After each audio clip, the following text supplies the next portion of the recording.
100 साल पहले।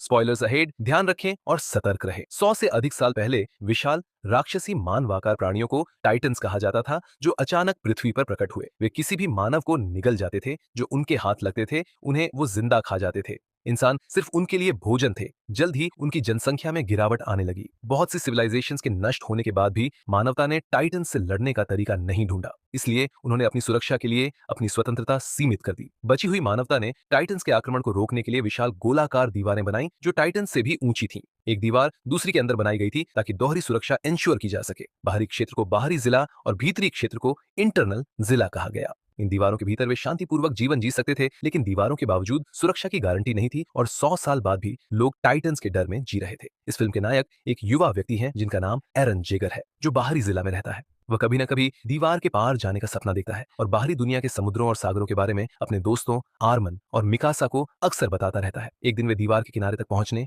और कूदकर दूसरी तरफ जाने की योजना बनाते हैं। जब वे दीवार के करीब पहुंचते हैं तो वे दीवार के आकार को देखकर हैरान रह जाते हैं। आर्मन और मिकासा इस विचार को संदेह की दृष्टि से देखते हैं, ये कहते हुए कि टाइटन्स अभी भी बाहर हो सकते हैं, लेकिन एरन जोर देकर कहता है कि टाइटन्स को देखे हुए 100 साल हो चुके हैं और उन्हें खाने के लिए कोई मनुष्य नहीं है, तो शायद वे मर चुके होंगे। उनकी बातचीत बीच में ही रुक जाती है जब सीमा सुरक्षा दस्ते के सैनिक आते हैं और समूह को दीवार के पास होने के लिए गिरफ्तार करने का प्रयास करते हैं। एरन, जो अपने दोस्तों को पकड़ने की कोशिश करने के लिए गुस्से में आ जाता है, बिना इस बात की परवाह किए लड़ाई करने लगता है कि उसे इस अपराध के लिए सजा मिल सकती है। तभी कप्तान सुदा आते हैं और सैनिकों से कहते हैं कि वे पीछे हट जाएं। वह समूह से व्यक्तिगत रूप से दंडित करने का वादा करते हैं और सैनिकों को वापस भेज देते हैं। सुदा एरन की स्वतंत्रता की इच्छा को समझते हैं। वह फिर समूह को दीवार के पार जांचने के लिए भेजी गई सैन्य योजना के बारे में बताते हैं, ताकि एरन को अपनी जान जोखिम में डालने की जरूरत न हो। तभी एक जोरदार धमाका सुनाई देता है, सभी को चौंका देता है। इसके तुरंत बाद भूकंप आता है और जमीन हिलने लगती है। समूह घबराकर पीछे हटता है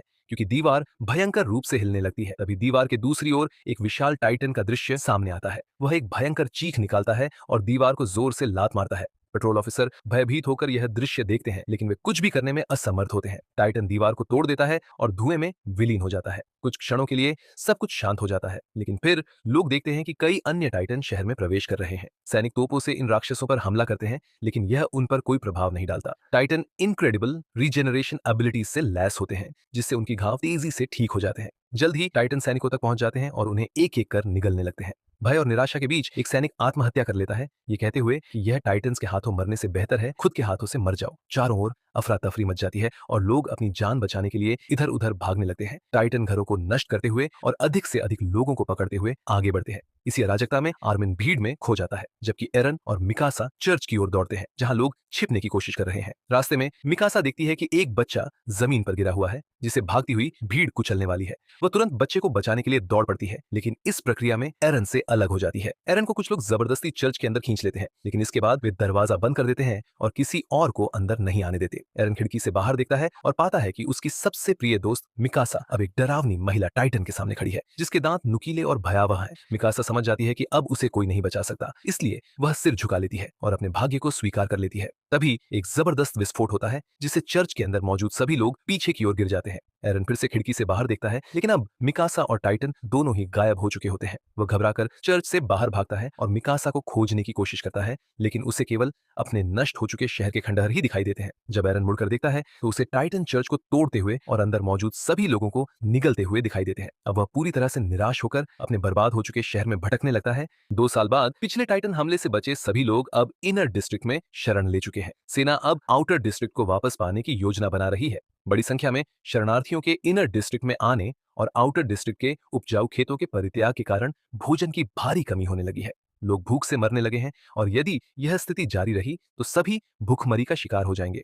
उनके पास जीवित रहने का केवल एक ही उपाय बचा है, आउटर डिस्ट्रिक्ट पर दोबारा कब्जा जमाकर टूटी हुई दीवार को फिर से बनाना। सेना के निदेशक कुबाल सैनिकों को एक जोशीला भाषण देते हैं और फिर एक लड़की हंस को मंच पर बुलाते हैं। वह सैनिकों के नए हथियार की प्रमुख विशेषज्ञ है। हंस एक नए ओमनी डायरेक्शनल मोबिलिटी गियर का प्रदर्शन करती है, जो उनके अनुसार टाइटन से लड़ने में सहायक होगा। हालांकि वह गलती से अपने ही लोगों पर हमला कर बैठती है। इसके बाद हम एरन और आर्मिन को सैनिकों की भीड़ में देखते हैं। ये पता चलता है कि वे दोनों 2 साल पहले हुए हमले में जीवित बच गए थे और अब सेना में भर्ती हो चुके हैं। एरन टाइटन से बदला लेना चाहता है क्योंकि उसने अपनी प्रिय मिकासा को खो दिया है। दूसरी ओर कप्तान सुदा भी हमले में बच गए थे, लेकिन उन्होंने जीने की इच्छा खो दी है। अब वह सेना में भोजन बांटने के रूप में काम कर रहे हैं और शराब के आदी हो चुके हैं। सैनिक रात में आउटर डिस्ट्रिक्ट पर आक्रमण करने की योजना बनाते हैं क्योंकि उस समय टाइटन्स सो रहे होंगे। उनका पहला उद्देश्य उस प्रवेश द्वार को बंद करना है जहां से टाइटन्स शहर में आए थे, ताकि नए टाइटन्स प्रवेश न कर सके। उसके बाद वे बचे हुए टाइटन्स को मारकर अपना जिला वापस हासिल कर लेंगे। हंस सभी सैनिकों को धीरे धीरे आगे बढ़ने और शोर न करने का निर्देश देती है क्योंकि टाइटन्स आवाज के प्रति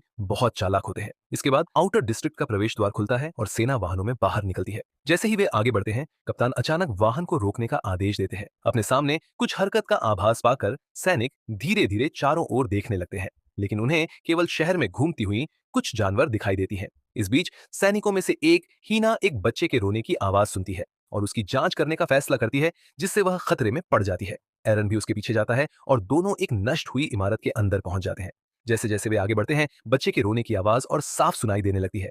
अचानक हीना पर एक चिपचिपा द्रव गिरता है। दोनों ऊपर देखते हैं और भयभीत हो जाते हैं। एक विशाल बेबी टाइटन इंसानों को खा रहा होता है।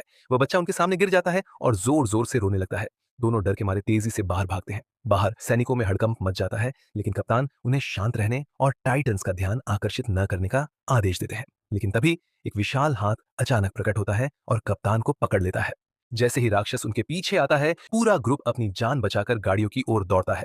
लेकिन कमांडर कुबाल खतरा भांपकर हथियारों और गाड़ी के साथ भाग जाता है। वैन के अंदर मौजूद हंस सभी से पास की एक पुरानी बिल्डिंग में आने को कहती है। सैनिक दौड़कर बिल्डिंग की ओर भागते हैं, लेकिन रास्ते में टाइटन्स उन्हें घेर लेते हैं। अब उनकी उम्मीदें खत्म हो चुकी हैं। तभी अचानक स्काउट रेजिमेंट के कैप्टन शिकिशिमा की एंट्री होती है। वो अपनी उड़ने वाली डिवाइस से हवा में उड़कर टाइटन्स की कमजोर जगह उनकी गर्दन के पीछे पर वार करता है। शिकिशिमा के साथ एक महिला साथी भी है जो उतनी ही तेज है। मरे हुए टाइटन जमीन पर गिरते ही भाप बनकर उड़ जाते हैं। एरन जब उस महिला को देखता है तो हैरान रह जाता है। वो और कोई नहीं बल्कि मिकासा है, मगर मिकासा उसे पहचानने से भी इनकार कर देती है और शिकिशिमा की ओर मुस्कुराकर चली जाती है। बाद में सभी लोग बिल्डिंग में इकट्ठा होते हैं, जहां पता चलता है कि कमांडर कुबाल ने मिशन में मदद के लिए शिकिशिमा को नियुक्त किया है। शिकिशिमा ने ही मिकासा की जान बचाई थी और उसे टाइटन से लड़ना सिखाया। अब मिकासा एक नई सच्चाई के साथ जी रही है। टाइटन की दुनिया में कठोर हो चुकी है और अपने पुराने जीवन के लोगों से कोई रिश्ता नहीं रखना चाहती। बाद में एक सैनिक एरन को दोषी ठहराता है कि उसकी वजह से टाइटन्स आ गए थे और सभी की जान खतरे में पड़ी। दोनों में लड़ाई होती है, लेकिन मिकासा बीच में आकर उन्हें रोक देती है। फिर शिकिशिमा एरन से उसका नाम पूछता है और उसे अलग ले जाकर बातचीत करता है। एरन कहता है कि वो टाइटन्स को मारना सीखना चाहता है और उन्हें ही अपनी बर्बादी का कारण मानता है। शिकिशिमा हंसता है और कहता है, मानवों ने खुद को दीवारों के अंदर बंद किया, टाइटन्स ने नहीं। वो इशारा करता है कि असली दुश्मन शायद बाहर नहीं, अंदर है। लोग डरपोक थे, लड़ना नहीं चाहते थे और इसी डर ने उन्हें इस हालात में ला दिया। फिर वह एरन को कायर कहकर उकसाता है। एरन इसका विरोध करता है तो शिकिशिमा उसे चुनौती देता है कि अगर वह कायर नहीं है तो अपनी आजादी के लिए टाइटन्स से लड़े। इसके बाद एरन मिकासा को खोजने जाता है और उसे एक टूटे हुए पियानो पर बजाते हुए पाता है। वह मिकासा से बात करने की कोशिश करता है, लेकिन वह उसमें कोई दिलचस्पी नहीं दिखाती। वह कहती है कि जिस दिन उस बच्चे की मौत हुई जिसे मैं बचाने की कोशिश कर रही थी, मैं भी बदल गई। इसके बाद मिकासा अपने शरीर पर टाइटन के हमले से बने दांतों के निशान दिखाती है, जो ये दर्शाते हैं कि उसने कितना कुछ सहा है। तभी शिकिशिमा वहां आ जाता है और अपने हाथ से मिकासा को सेब खिलाता है, जिससे पता चलता है कि वे अब काफी करीब हैं। एरन यह देखकर टूट जाता है। जिसे वह सबसे ज्यादा प्यार करता था, जिसके लिए वह बदला लेना चाहता था, वह अब पहले जैसी नहीं रही। दुख और गुस्से में वह बाहर जाकर जोर से चिल्लाता है। तभी हीना उसके पास आती है और उसे सांत्वना देती है। वे दोनों अंदर लौटते हैं और बातें करने लगते हैं। पास में ही एक और जोड़ा रोमांस में लिप्त होता है। हीना भावुक होकर एरन को बताती है कि उसकी बेटी अभी भी इनर डिस्ट्रिक्ट में है। फिर हीना एरन को बहलाने की कोशिश करती है और जबरदस्ती उसके करीब आने लगती है, लेकिन तभी खिड़की के बाहर से एक विशाल टाइटन की आंख उन्हें घूरती है। इससे पहले कि वे कुछ समझ पाते, टाइटन अचानक हीना को अपने मुंह में पकड़कर खींच लेता है। एरन सदमे में देखता रह जाता है कि कैसे उसकी दोस्त टाइटन का शिकार बन गई। तभी कई और टाइटन्स उस इमारत की तरफ बढ़ने लगते हैं। शिकिशिमा, मिकासा और बाकी सैनिक अपने गियर पहनते हैं और टाइटन से लड़ने निकलते हैं। शिकिशिमा और मिकासा कई टाइटन्स को खत्म कर देते हैं, लेकिन चूंकि यह लड़ाई कई सैनिकों के लिए पहली बार थी, इसलिए कई लोग घायल हो जाते हैं। सैनिक टाइटन से लड़ते रहते हैं। उनके पास जो सबसे बड़ा हथियार है वो है विस्फोटक। यही उनकी आखिरी उम्मीद है इन राक्षसों को हराने की। इसलिए कमांडर कुबाल सभी सैनिकों को आदेश देता है कि वे इन विस्फोटकों की सुरक्षा करें। इसी बीच वो जोड़ा जो पहले एक दूसरे में खोया हुआ था, टाइटन के हमले में फंस जाता है। लड़का मारा जाता है और उसकी प्रेमिका गम में टूट जाती है। वह अब बदला लेने की कसम खाती है और उस टाइटन को मारने निकलती है जिसने उसके प्रेमी को मारा था। तभी कोई एक विस्फोटकों से भरे वाहन में चुपके से चढ़ जाता है और उसे लेकर चल देता है। लड़की तुरंत वाहन पर कूद जाती है, स्टीयरिंग संभालती है और खुद को बलिदान करने का फैसला करती है। वह वाहन को सीधे उस टाइटन की ओर ले जाती है जिसने उसके प्रेमी को मारा था। जैसे ही वह टाइटन से टकराती है, तेज धमाका होता है और टाइटन की टांगे उड़ जाती हैं, लेकिन हमला काम नहीं करता क्योंकि उसकी टांगे तेजी से दोबारा उग जाती हैं। अब तक साफ हो जाता है कि इन्हें मारने का एक ही तरीका है, उनकी गर्दन के पीछे कमजोर जगह पर वार करना। वहीं दूसरी ओर एरन अभी भी छत पर है और उसने अभी तक टाइटन्स के खिलाफ कोई मदद नहीं की है। उसे शिकिशिमा की बात याद आती है और वह भी खुद को साबित करने के लिए अपने गियर का इस्तेमाल करता है। शुरुआत में उसे कठिनाई होती है, लेकिन शिकिशिमा की थोड़ी मदद से वह अपनी पहली जीत हासिल करता है और एक टाइटन को मार गिराता है। लेकिन तभी उसका संतुलन बिगड़ता है और वह सीधे एक टाइटन के मुंह में जा गिरता है। टाइटन उसका एक पैर चबा लेता है, लेकिन एरन किसी तरह खुद को बचाकर एक और छत पर गिरता है। तभी एक टाइटन आर्मिन को पकड़ लेता है जो जान बचाकर भाग रहा होता है। सभी उसे बचाने की कोशिश करते हैं, लेकिन टाइटन उसे खाने ही वाला होता है। एरन दर्द में कराहता है, लेकिन हार नहीं मानता। वह घिसटते हुए इमारत के किनारे तक जाता है और टाइटन के मुंह में छलांग लगाता है ताकि आर्मिन को बचा सके। टाइटन का मुंह खुला रह जाता है जिससे आर्मिन फिसलने से बच जाता है, लेकिन एरन खुद टाइटन के पेट में गिर जाता है। वहां उसे कई लाशें पड़ी मिलती हैं जिनमें हीना की लाश भी होती है। इस बीच मिकासा और बाकी सैनिक एक छत पर होते हैं जहां आर्मिन रोते हुए मिकासा को बताता है कि एरन अब नहीं रहा।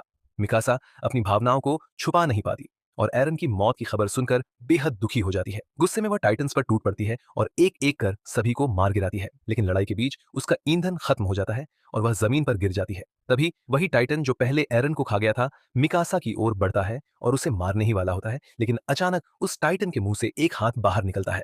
फिर उसका शरीर फट जाता है और अंदर से एक नया टाइटन निकलता है। ये नया टाइटन अपने ही जैसे दूसरे टाइटनों से लड़ता है और सभी को खत्म कर देता है। सभी सैनिक हैरानी से देखते हैं और तब उन्हें पता चलता है कि ये टाइटन और कोई नहीं बल्कि एरन ही है। जब सारे टाइटन मर जाते हैं, एरन एक बार फिर बेकाबू हो जाता है और सब पर हमला करने लगता है। ऐसा लगता है कि वह अपनी यादें खो चुका है और किसी को नहीं पहचानता। सभी सैनिक डर कर भाग जाते हैं सिवाय मिकासा के, जो उसे रोकने की कोशिश करती है और उसका नाम पुकारती है। एरन उसे पकड़ लेता है और उसकी आंखों में देखकर धीरे धीरे अपनी यादें वापस पाने लगता है। फिर वह अचानक जमीन पर गिरता है और बाकी टाइटनों की तरह उसका शरीर भी वाष्पित होने लगता है। मिकासा उसके कमजोर हिस्से पर वार करती है और भीतर से इंसान रूपी एरन बाहर आता है। सभी हैरान रह जाते हैं जब देखते हैं कि एरन का कटा हुआ पैर वापस उगाया है टाइटन की पुनर्जनन शक्ति से। आखिरी टाइटन भी खत्म हो जाता है और एरन धीरे धीरे होश में आने लगता है।